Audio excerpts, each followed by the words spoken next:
a girl, you were always a girl. There are children for whom gender development becomes problematic. Not everybody smoothly decides, constructs their gender. These children, gender is recruited to solve unresolved issues of trauma in the parental generation. For the parents, of these children, unconscious anxieties over power or abuse have haunted the parents who represented these issues in gender preoccupations. What does that mean? I want to talk about in some detail. A patient who, the mother had some sexual abuse in her life and has a view of men as being evil and powerful and out to destroy and hurt. So it was very important in her mind not to have a boy baby, because that boy would be an evil, destructive guy, like all guys were. And when she didn't have a girl, but she had a boy instead, she had a strong sense of disappointment. So, and her idea was that this boy was not going to be like other boys. He was going to be a gentle, nice, sweet boy, unlike mean and terrible, destructive boys. And so she did all she could to help promote that. And I'll talk about how that happened and what happened as a result. So her anxiety about being hurt got gendered. That is, I've been hurt, and it was by a man, so it's men who want to hurt. This can occur in boys or in girls, but it's more frequent in boys. That is, it's a more frequent disturbance in boys, and not always. Often the boy with extreme cross-gender identification is perceived by the parent as sweet, adorable, and loving, in contrast to the parent's perception of other boys as aggressive and destructive. This mother tells me, you know, he's such a sweet boy, and he's not like other boys. These are her exact words. She sort of read the definition. And he's more feminine. He's got feminine qualities. And by feminine, when I ask her, what does that mean? It's sweetness and niceness. So it's like the old, adage. Girls are sweet and nice and everything, sweet, and boys are puppy dog tails and snails and, bad things. That's her idea. Now, this particular girl, boy, that she's raised, it happens to be an extremely aggressive girl. When I first met him when he was 4 years old, he was a girl who carried around a big wand that he would knock people over the head with. But, her idea of girl and his idea was, I like being a girl. Girls are sweet and nice. Whack. So he wasn't quite so nice. And he was aggressive in a way that girls, are unlikely to be. Cross-gender interests occur both in typical development and when developmental processes are disrupted. So just because somebody has a cross-gendered interest doesn't mean that there's something bad happened to them. The boy who was a dancing, decorating boy didn't have some, terrible mother who was intruding on him and wouldn't allow him to be a boy. This was the fifth boy that she had, and all the other boys were different and had different interests, and this boy just came out different, with different interests and different desires and different ways of expressing himself. At times, cross-gender behavior is a passing phase, often in response to stress, particularly in the 2- and 3-year-old. We see that not uncommonly. As they're beginning to differentiate themselves, they're feeling anxious, then that they can give up the differentiation for a while. And other times, it's an indication of gender flexibility, like the sparkly boy. He's flexible in his idea about what his gender has to be. And for others, the cross-gender interest is a signal of psychological suffering, reflecting the beginning of significant emotional difficulties and culminating in enduring disturbances. So in the range of behaviors that are gender atypical, some of those kids have a significant problem. Some are struggling temporarily. Some are just trying to understand how their interests fit in with their idea of what genders are. And you have to make a differentiation. Unfortunately, people tend to overuse the diagnosis, saying, if you have gender atypical interests, you must have a gender identity disorder, but not necessarily. Those children who have persistent, intense, rigid, and pervasive cross-gender preoccupations may have a childhood gender identity disorder. This is a controversial diagnosis. We'll talk about why. But let's talk about first what goes into the diagnosis. According to DSM-4, a strong and persistent cross-gender identification, not merely desire for any perceived cultural advantages of being the other gender. In other words, it's not just, you don't just say, if you're a girl, I want to be a boy because I want to be a race car driver, because there aren't too many women race car drivers yet. So you're looking out there and you really like driving fast and you like sporty cars and you think, well, I guess I got to be a boy. That would not be a gender identity disorder. That's a cultural disorder. That's a problem with our culture that says, no, you can't do whatever you want. In children, it's manifested by at least 4 of the following. So one is repeatedly stated desire to be or insistent that one or he or she is the other gender.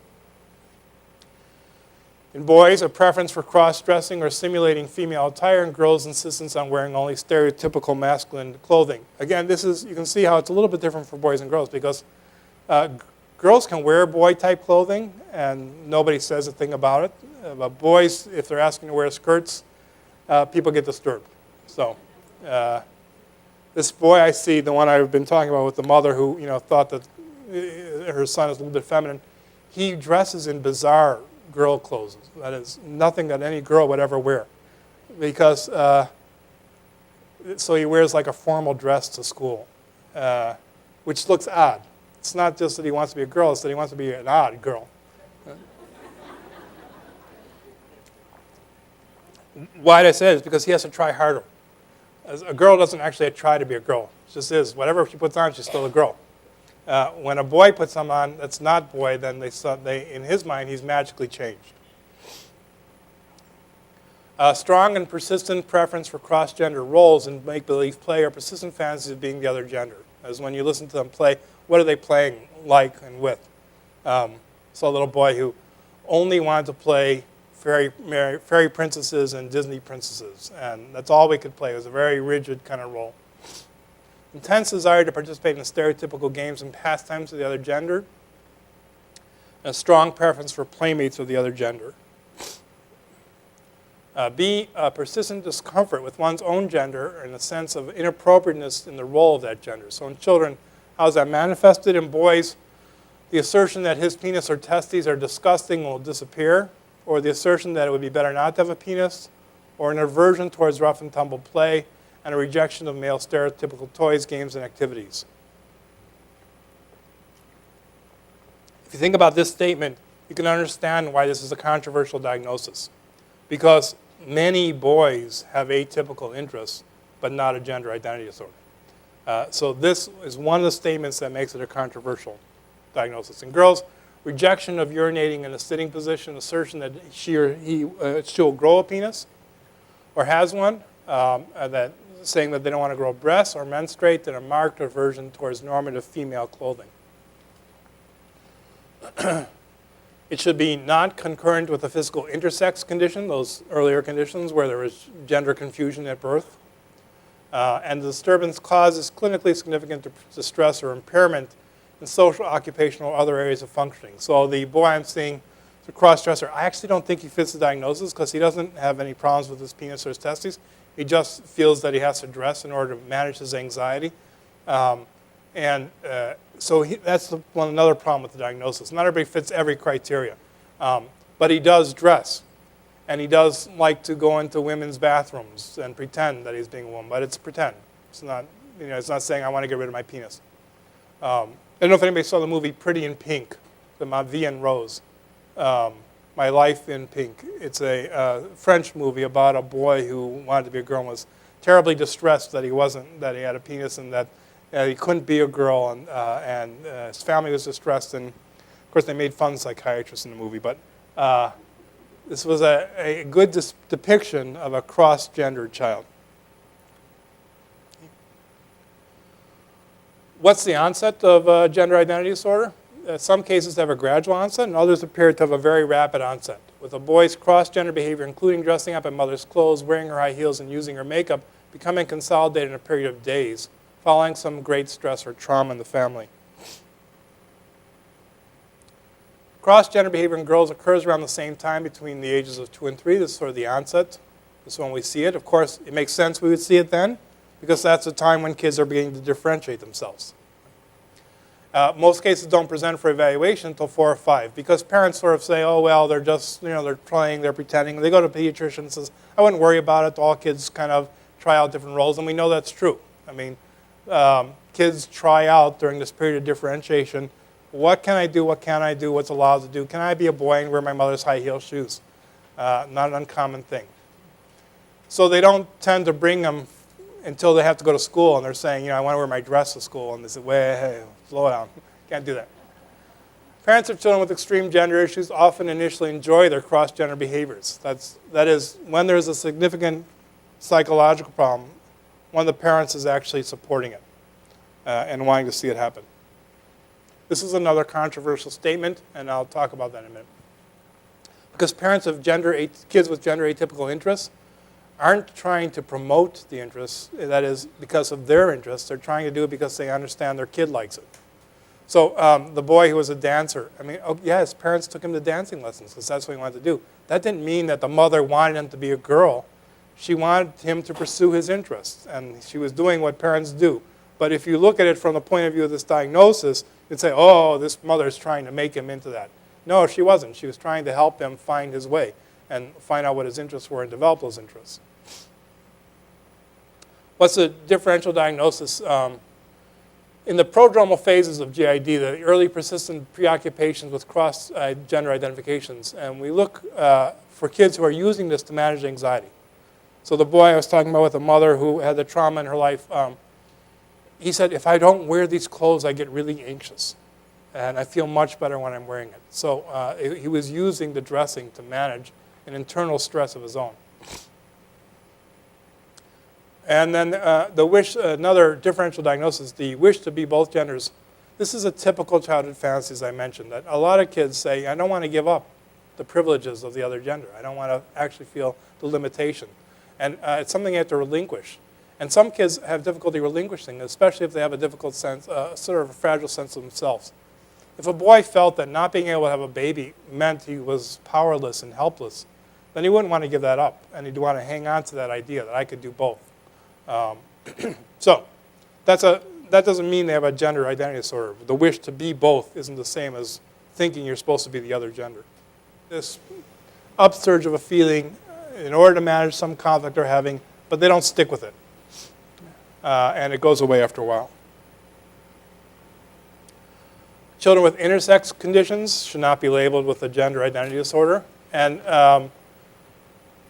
GID and homosexual orientation, transient fantasy is an attempt to understand erotic or romantic urges that have no other model except the heterosexual men. In other words, you're a girl and you find yourself mostly attracted to other girls, or you're a boy and you find yourself mostly attracted to boys and men.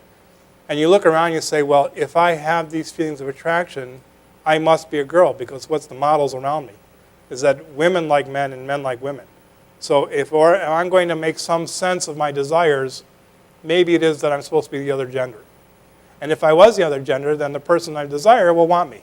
So that's a transient and, in fact, fairly typical part of development in kids with homosexual wishes. So that wouldn't be a gender identity disorder.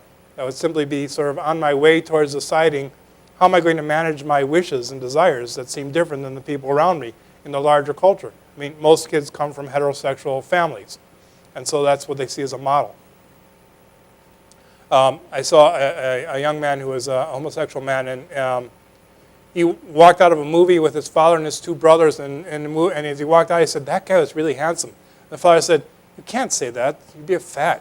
So since he did feel that way, and he did later grow up to be homosexual, that statement, you can't say that and you would be a fag, then what else does he have left to do since that's how he feels? One idea he might have is, well, I should be a girl then. Is I don't have to give up my interests, I just have to give up my gender.